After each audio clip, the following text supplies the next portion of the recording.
Hi everyone, I'm Amelia. A few years ago, Alibaba wasn't just a company, it was the symbol of modern China. Millions of people used it every single day. Investors believed it would dominate the future of global commerce. And at the center of it all was one man, Jack Ma. But then, something changed. The IPO that was supposed to become the biggest in history suddenly disappeared. Jack Ma vanished from public view. And the company that once looked unstoppable slowly faded from the spotlight. If you enjoy deep business documentaries like this, don't forget to subscribe, because this story is far bigger than Alibaba itself. Today, we're uncovering the rise and the silent fall of Alibaba. For years, Alibaba functioned as the undisputed Amazon of China, a digital leviathan that touched almost every retail transaction in the country. Recently, the conversation around this dominant empire has faded into a mysterious silence.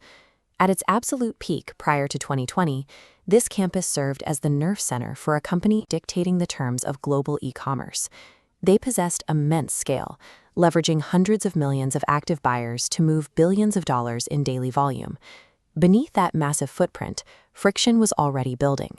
State regulators were fielding an increasing number of complaints regarding widespread counterfeiting on the platform, alongside aggressive tactics used to lock independent sellers into exclusive contracts. This relentless expansion and the sheer leverage Alibaba exerted over millions of merchants put the company on a collision course with Beijing's regulatory bodies, long before any public conflict occurred. The public face of that leverage was founder Jack Ma, operating with a level of perceived invulnerability almost entirely unique within the Chinese tech sector. That invulnerability was tested in late 2020. Standing before an audience in Shanghai, Ma delivered a blistering public critique of the state-backed banking establishment, accusing the country's financial regulators of operating with a pawn shop mentality. The reaction was immediate. Clips of the remarks spread rapidly across social media, sparking intense public debate and swift, highly visible blowback from state-aligned media channels. By directly criticizing the architects of the national economy on a public stage, corporate hubris had directly challenged the authority of the state. The most immediate casualty was Alibaba's financial sister company. Ant Group was anticipating its initial public offering, a massive listing expected to pull in roughly $34 billion and dominate the global markets. Just days before those shares were set to trade, government officials abruptly pulled the plug, halting the listing entirely and sending shockwaves through the global market. The regulatory freeze quickly extended to the parent company. Beijing levied a sweeping $2.8 billion antitrust fine against Alibaba itself, citing those earlier monopolistic practices with sellers. Following the fine, Jack Ma completely withdrew from public life. He made no appearances and issued no statements, causing investor confidence to rapidly dissolve. The billions erased from the balance sheet sent an unambiguous message. No individual or corporation is bigger than the state. You can see the damage clearly on this trading board.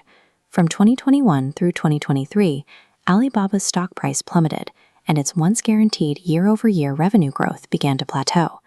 With the giant pinned down by compliance audits, the local e-commerce landscape fractured. Aggressive domestic competitors like PDD Holdings seized the opening, siphoning off hundreds of millions of budget-conscious shoppers. At the exact same time, the cross-border pipeline began to leak.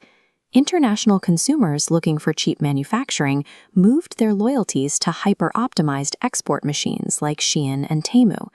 Forcibly opening the market to these hungry competitors ended Alibaba's monopoly and permanently redistributed its market share. To survive, leadership initiated a major restructuring campaign. They divided the monolithic empire into 6 independently run subsidiaries.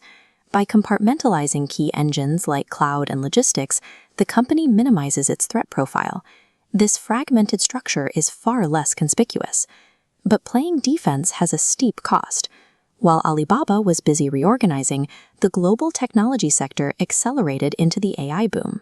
Alibaba continues to develop its own models, but struggles to compete with the computational momentum and media influence of global titans like OpenAI and NVIDIA. Choosing this safer, less conspicuous path diverted critical focus and capital at a moment of maximum technological shift. As global leaders accelerated, Alibaba's own AI development remained stuck in the shadow of its defensive restructuring. This doesn't mean the company is failing. Today, Alibaba remains a massive, profitable utility, quietly moving millions of packages and processing huge revenues. Yet its cultural footprint has been deliberately muted. The aggressive media presence has been scrubbed to ensure the company never draws that kind of state scrutiny again. Alibaba exists today as a perfectly engineered utility, a profitable, controlled engine that powers national logistics while remaining permanently barred from returning to its former status as a dominant empire.